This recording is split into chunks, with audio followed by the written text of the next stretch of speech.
Hi everybody, welcome to a new month. I hope you've been well. I wanted to start this month with footage of an event I went for. I went for the East Africa Leather and Fashion Week that was at the Sarit Center Expo Center. Actually, I hadn't been to Sarit Center in a while. Since they built the new wing, I hadn't actually been to the Expo Center, and I can say the new space looks fantastic. It's brighter, it's bigger, and that's where the expo was. So it was a trade fair, and I figured that I would go and get footage so that you could understand what trade fairs look like.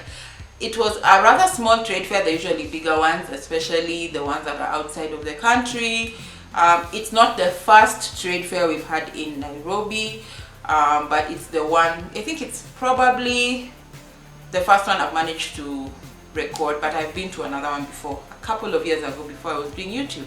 So I figured I would go and take footage, talk to vendors, talk to people who are showcasing, so that I could give you a rough idea of what to expect when you go to trade fairs. I would definitely suggest that if you are able to go to any trade fairs and you're in any form of fashion business, before you participate in one, definitely just go and check out how they are done. There are very many other types of trade fairs that are done in Kenya for other industries, but this specific one was for fashion and leather items and home goods and stuff like that. So that's why I wanted to go to specifically that one. The other types of trade fairs are usually for agricultural goods, industry equipment and things like that. And of course, sometimes people who participate in the fashion ones also do these other ones. It really depends on the theme of the trade fair. This one was specifically fashion oriented, so I'm going to explain a bit more about it with the footage I got, so that you don't have to just see me seated here and speaking to you. And I will explain the concept of trade fairs and what to expect and all that. Enjoy the video.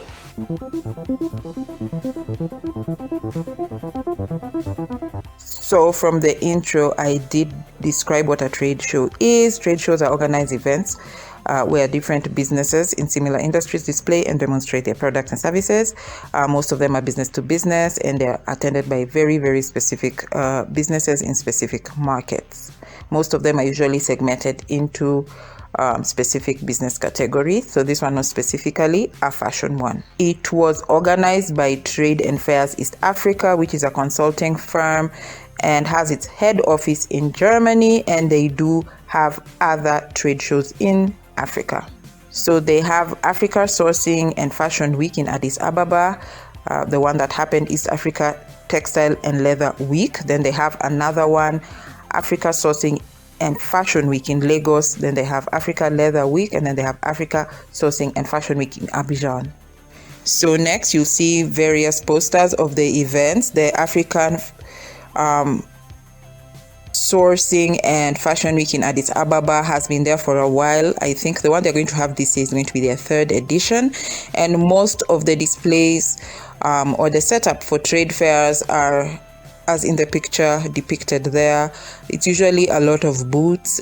Every company has a booth, and then of course you have to basically you have to add your branding on it. The more branded it is, the better, of course, tastefully. And then of course you display samples of what you do. You don't necessarily come there to sell things and clutter it with a lot of things. You actually have to be very selective with what you display, because the point is you're supposed to take orders. If you do sell on that day, well and good, but you're supposed to display variety so that people see what it is that you do. The East Africa Textile and Leather Week was hosted at the Sarit Expo Center. So it's on the new wing of Sarit Center. If you've been to Sarit before, I'm sure you've seen the old wing, and the space for the conference was really, really small. Right now it's really, really big and really, really beautiful, and that is where the event was hosted. And I like that part of the registration process, in fact the whole thing was online. If you went to the East Africa Textile and Leather Week website, you would find the things you needed in terms of registration. You registered online, you download your registration. You could find the information about the conference, the press release, which is some of what I'm using to make this video. It's really helpful because it summarizes everything well. There was an international online buyers meeting, which I think was specifically for the people who are exhibiting, and of course daily fashion runways, which was also free. So everything was free. So like for the process I went through, I only registered once, and that registration was valid for all 3 days, but I only attended 1 day. So I like that it was a very seamless process, especially if you downloaded your registration. It made it so much easier than the people who hadn't done it and had to physically do it. But even if you hadn't registered in advance, you could still register on the day. Highlights of the East Africa Textile and Leather Week: inspirational exhibitions. Over 150 exhibitors showcased their latest collections, cutting-edge technology, sustainable practices from textiles to leather goods, accessories to footwear. Visitors were immersed in a world of creativity and ingenuity. Engaging conferences. The East Africa largest textile and garment discussion platform featured insightful sessions on regional integration in trade, sustainable development, and promotion of local supply value chain. Attendees gained valuable knowledge from industry experts, enabling them to stay ahead of emerging trends and best practices. Fashion show Extravaganza. There was a breathtaking show of elegance and style that was organized by Runway Kenya, organized in collaboration with Couture Africa Limited and Ajuma Foundation. People witnessed the fusion of culture, heritage, and contemporary fashion trends as designers from East Africa unveiled their stunning, ready-to-wear collections on the runway.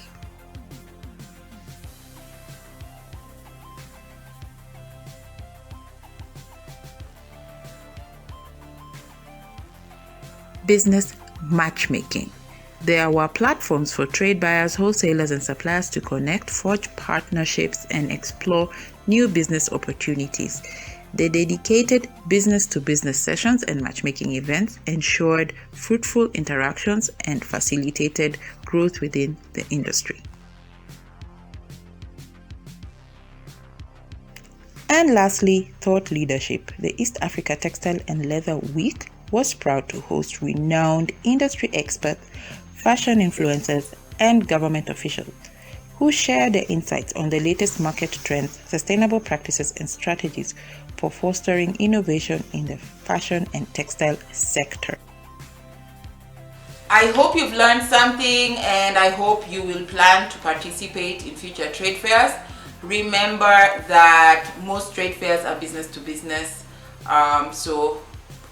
craft fairs and things like that are usually more business to consumer, but most trade fairs are business to business. So that's generally the concept around trade fairs.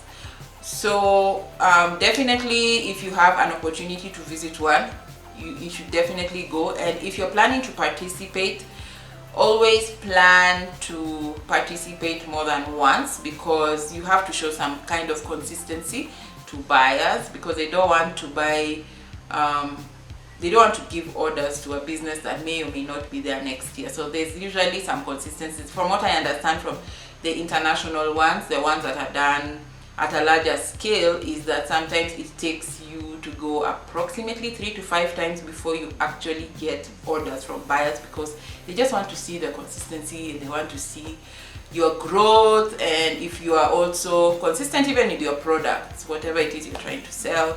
Ensure you have samples, especially for buyers. Ensure you have a nice write-up. Ensure your display really speaks to your brand and what you do. As you've seen from the footage, some people had better displays than others, some people told a better story than others, and you could also see that there were very many similar products. So what makes yours stand out from everybody else? So those are things that you really need to think about as well. I would also advise that you think about your digital presence, basically your social media platforms. Always tell people you're doing these events, or post the posters on your social media. Make sure your LinkedIn is up to date. A lot of businesses don't know that you could actually have company profiles on LinkedIn right now. Very similar to what you have with Facebook and Facebook pages, you can have a LinkedIn page. for your business. So make sure that it's up to date, and of course your website. So those are the tips I would give you. It takes a lot of work to even be ready to participate in trade fairs and events of that scale.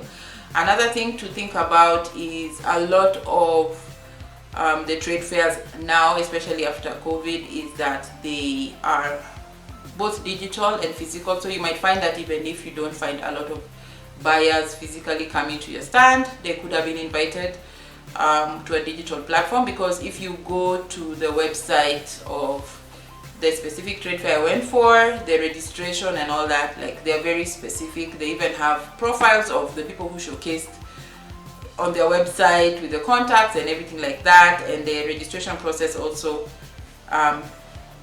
is done in a way that you know who was a visitor and who was a buyer or who was exhibiting. Basically, I liked their system of registration, and also that it was free. So thank God it was free. I was able to bring you all this footage because of that. I hope you've enjoyed this video. I hope you share it to people who might benefit from it, or people who just want to learn about it. And I guess I will see you soon, probably in a week or two, with my next video. Thank you so much for watching, and bye.